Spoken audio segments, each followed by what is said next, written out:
guys! So, as you may have seen on my Facebook, I wanted to do something special for this video and try cooking something. I'm not really a cook, by which I mean I've tried cooking like twice before. Oh no, I did make a cake once too, and that was also terrible. 3 times, all of which ended in disaster. But this time it's gonna be good, I promise. My family loves Brinner, which is breakfast for dinner. So I put a poll on my Facebook of if I should make pancakes, waffles, French toast, or omelets, and French toast won. So we're gonna have some French toast up in her. These are my friends. This is Lydia. And this is Alex. What up? Okay, and they're gonna help me figure out how to make French toast. So go ahead. Get toast. When you're done, you have to go, ha, ha, ha. That mustache looks like not mascara. I like it. Curly. If things get hairy, just run away. French.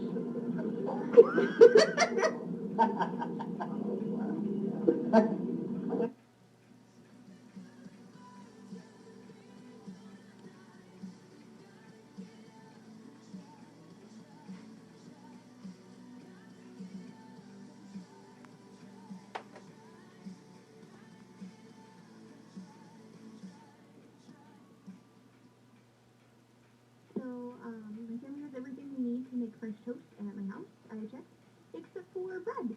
We're out of bread. So I'm at the grocery store to pick up some bread.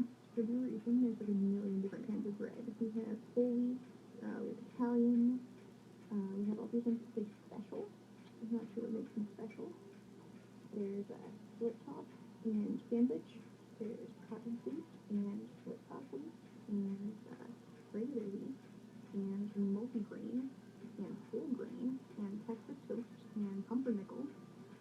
And all over here we have some potato bread. So I don't know how you're supposed to pick bread, but I decided white would probably be good, picking the red together like grains and flavors, mixing in with the flavor of the French toastiness. And so then I just picked the cheapest brand, and then found the loaf that had the farthest away expiration date. So that's my guess. We ended up with Hy-Vee sandwich white enriched bread. It's getting kind of misshapen as I carry it. I'm preheating the burner to a thing called 5, and then these are eggs over here, and I'm going to add in more ingredients.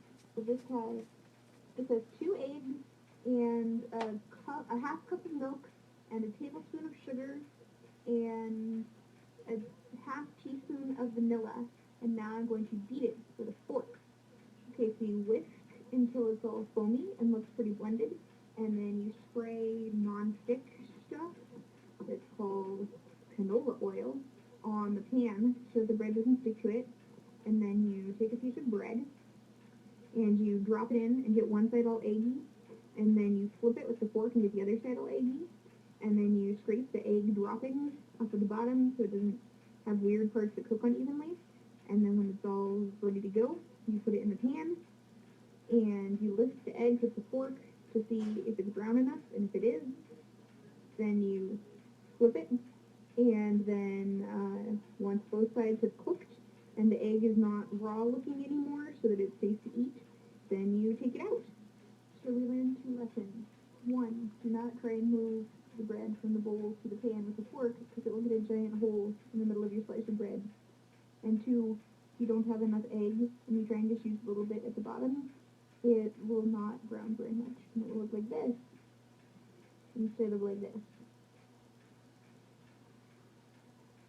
Lessons learned. This is the super fun part. Pour some sugar on me. This is the finished product. This is the bread.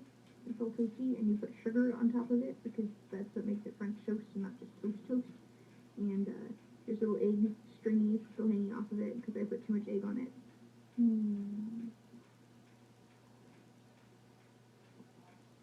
It tastes like success. I didn't fail at food this time. Woo! Hell, Breezy. Let me show you how to keep the dice rolling when you're doing that thing over there, homie. Let's go. Here's my plate. Here's the trail of sugar. I do not know how I just did this. I'm the messiest eater ever.